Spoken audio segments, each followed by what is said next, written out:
E já que a gente está falando sobre este bloqueio de 3 bilhões de reais, querendo entender não só o aspecto de impacto em contas públicas, com quem entende de analisar contas públicas e também já entende muito da perspectiva do mercado, a gente vai trazer aqui, gentilmente veio ao nosso estúdio, Felipe Salto, economista-chefe da Warren Investimentos e o primeiro diretor da Instituição Fiscal Independente do Senado, ou seja, uma das pessoas que mais entendem de contas públicas no país. Felipe, boa tarde, muito obrigado, bem-vindo aqui ao Brasil Meio Dia. Queria te ouvir numa análise geral desse número que foi divulgado, esse bloqueio de 2 bilhões e 900 milhões de reais, e o quanto disso a gente pode ver como uma perspectiva conjuntural, ou seja, uma questão agora desses primeiros 2 meses do ano, que não necessariamente vão se repetir ao longo do ano, ou se já é uma perspectiva mais estrutural, ou seja, que ao longo deste ano pode ser que o governo consiga manter este ritmo, né? O primeiro checkpoint passou, tem mais 5 até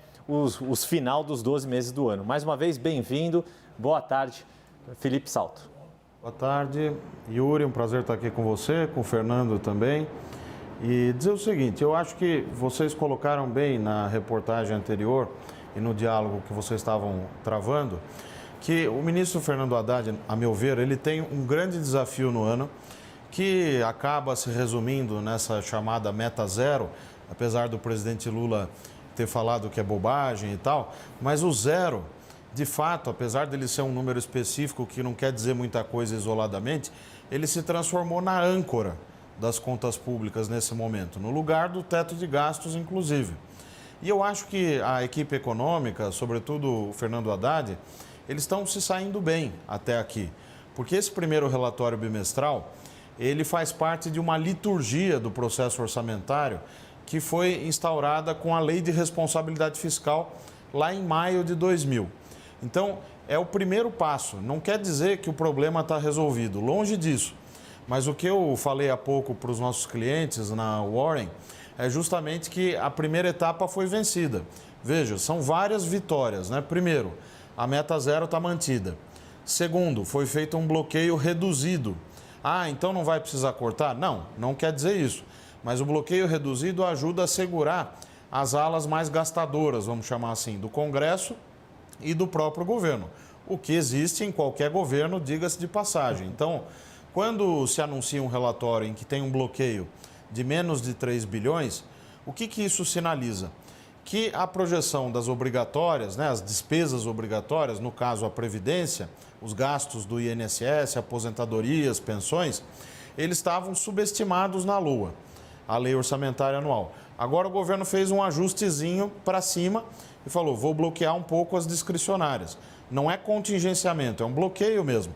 Esse bloqueio ele vai ensejar o cancelamento dessas despesas, quase 3 bilhões, que vão ser utilizados, esses recursos, para suplementar o gasto previdenciário. Do lado da Receita, eu vi também maior realismo nesse relatório que foi apresentado agora, porque houve várias revisões para baixo. Por exemplo, a medida das subvenções do ICMS, que é aquela medida provisória que redundou na Lei 14.789, uma medida das mais importantes que foram aprovadas no ano passado, né, daquele conjunto, uma medida que vai ajudar a recuperar a arrecadação. O governo falava em quase 36 bilhões para arrecadar com essa medida. Agora já fala em 25 a 26. Nós entendemos que vai entrar algo como 17 a 18 bilhões. Então, os números, eu diria que esse foi o principal recado, eles estão numa base mais realista e, do ponto de vista da Fazenda, é uma vitória. Agora, é um leão por dia, né? Tem vários leões ainda para matar até o final do ano. É isso, Naka? Obrigado, Yuri. Salto, você acha que esses números, você mencionou muito rapidamente isso, eles tiram força do discurso gastador ou dão força ao discurso fiscalista de Fernando Haddad? Como fica esse balanço? E olhando para o Congresso, será que aquela ideia de mudar a meta para o ano perde força?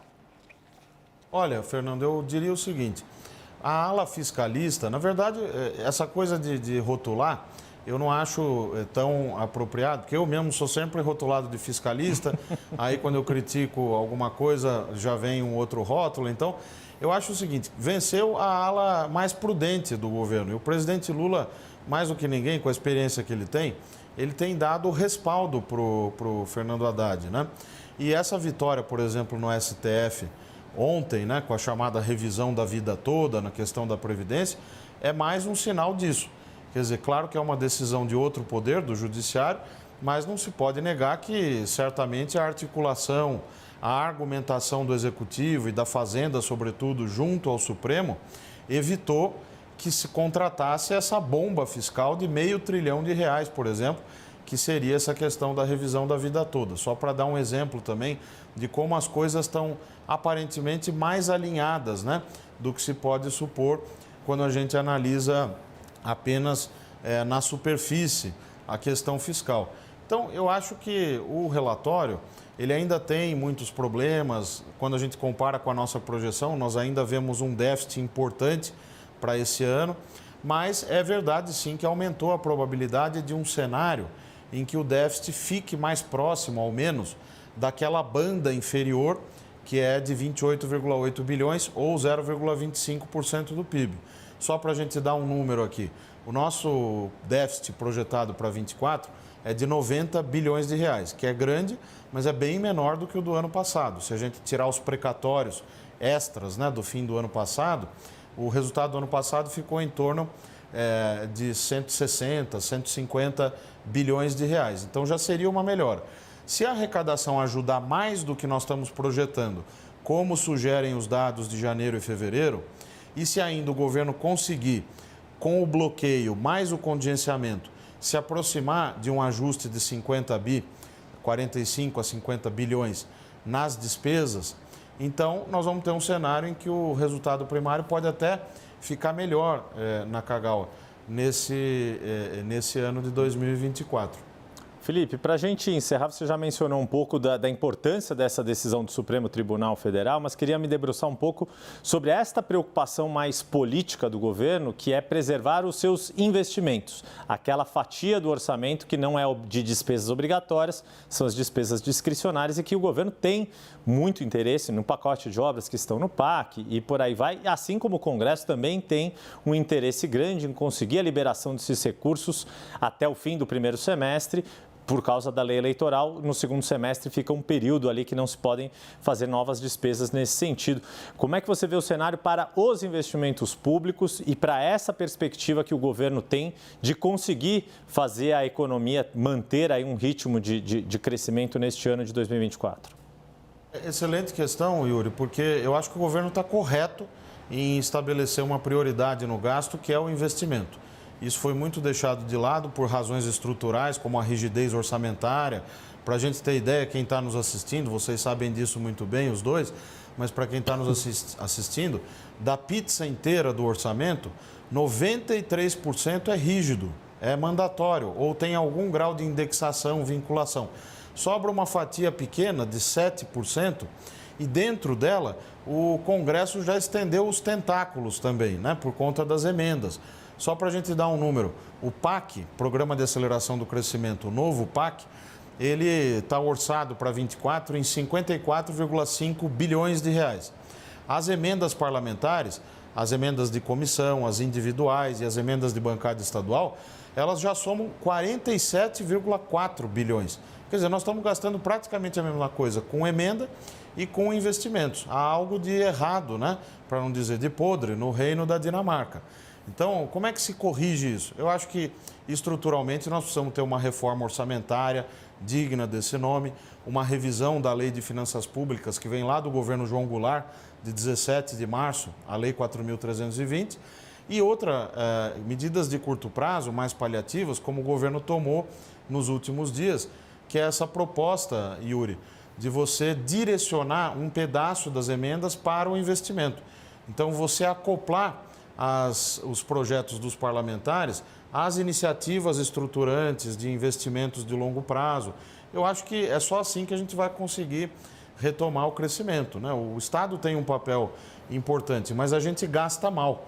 Então, é preciso aumentar o percentual de investimentos no orçamento e melhorar a qualidade também. Não é qualquer investimento que vai produzir efeitos relevantes, a meu ver, no crescimento econômico. Nossa, eu não sabia dessa história da lei das finanças ali, desde o João Goulart, finanças públicas, ou seja, acho que alguma coisa mudou no país que precisa atualizar. Nakagawa, para a gente encerrar, poder liberar o Felipe Salto, a última pergunta. Bacana, obrigado. Felipe, muito desses bons números apresentados hoje vem da arrecadação. Qual que é o risco de agora até o fim do ano com relação à frustração dessa linha do orçamento?